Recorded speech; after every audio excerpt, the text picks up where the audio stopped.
Fort William First Nation was the scene of a press conference earlier today as Dean Angelique Eaglewoman, who's the former dean for the Bora Laskin School of Law at Lakehead University, was the topic of discussion for First Nation leaders who are calling for change based on what they say is systemic racism at Lakehead University. Here's the Scrum with Chief Peter Collins of Fort William First Nation. Blinded me.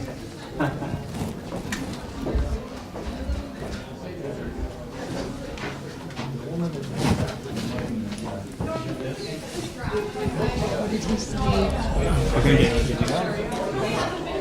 Everybody ready? Everybody ready?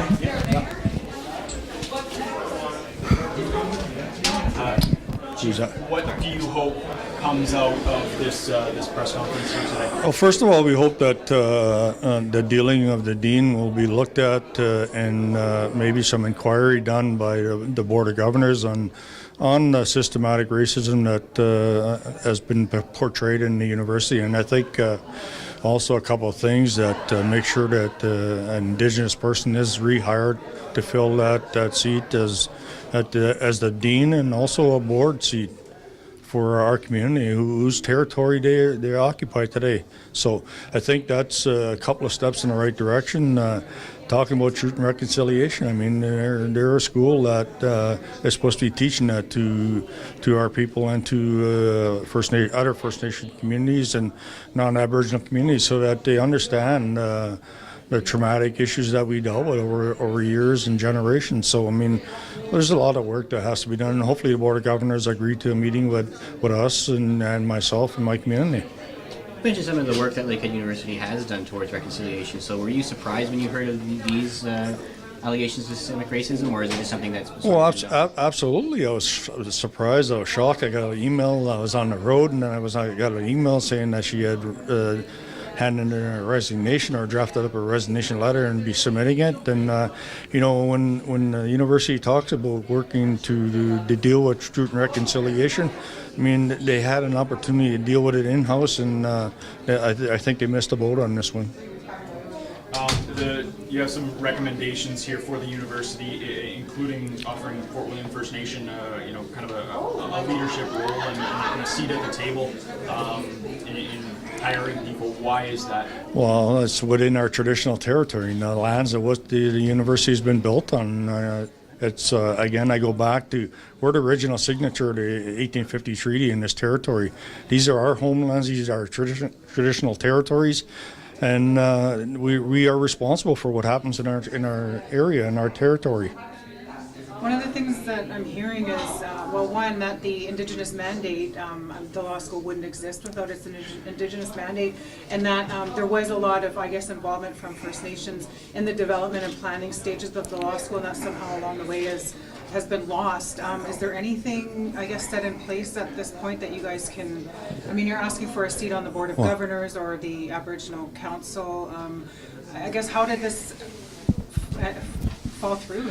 Well, I don't know how it fell through, and maybe I wasn't involved enough, but I was involved at the beginning in drafting support letters, and hopefully, that they work to enhance and create excitement for our young people to become lawyers. And we thought the law school was a great setting for that. And when they hired Dean Eaglewoman, we thought, well, great. Okay, Anishinaabe is very strong and very motivated person, and motivate our young people. And I think, when I look at this whole concept and what happened here right now, we're going to struggle a little bit to get over this, and hopefully we can work as a unified front to address the issues, and hopefully we can go forward to addressing systematic racism, and we're dealing with it constantly in the city of Thunder Bay, and we need to make sure that we're all part of how we turn it around. So it's not just the law school, like you mentioned. It's systemic. I mean, issues can be found in all institutions. Again, I used a little story earlier, and I'll finish off the end of that story where these two young ladies come into our community and ask to be taught about our culture. And I said, I'll give you a history lesson. And at the end of that, the young lady says to me, "That's not what our parents tell us, and that's not what we've been taught in school." So, I guess, and that's history and wrongful issues that we faced over time need to be addressed and need to be at the forefront. And saying that, we all have to work together and be a unified front to change the landscape and changing systematic racism in Thunder Bay. You know, I used the previous election in the city of Thunder Bay when there was a very vocal woman that ran based on racism and got a lot of support. So it tells me it's alive and well. But there's a lot of work that we need to do together on it. Chief Collins, for the youth who want to go to law school, they're watching the chiefs, they're watching community leaders step up for them. What message do you want to share with the youth? Continue on that path, and then we want them to be successful. We don't want our kids to ever quit anymore. We want them to make sure that they continue working for success for themselves and working for success for the communities. I think when our kids, when the ever-changing legislation continues to change in Ontario and in Canada, that we have very motivated, very educated young people that can help deal with the legislative change or any new laws that have an impact on our community.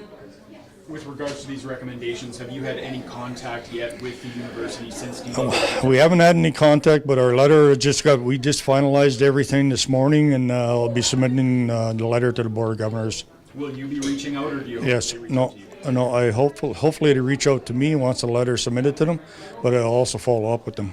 What do you think about when Dean Eaglewoman said that you were yelling at her?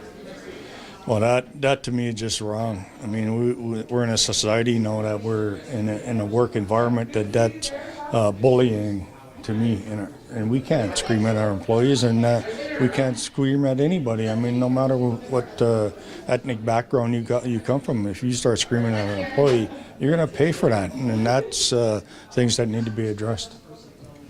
So a lot of community members are speaking of that racism is not real, you know, that there's no, you have a lot of the mayor, elite people that work in the city that are denying the racism.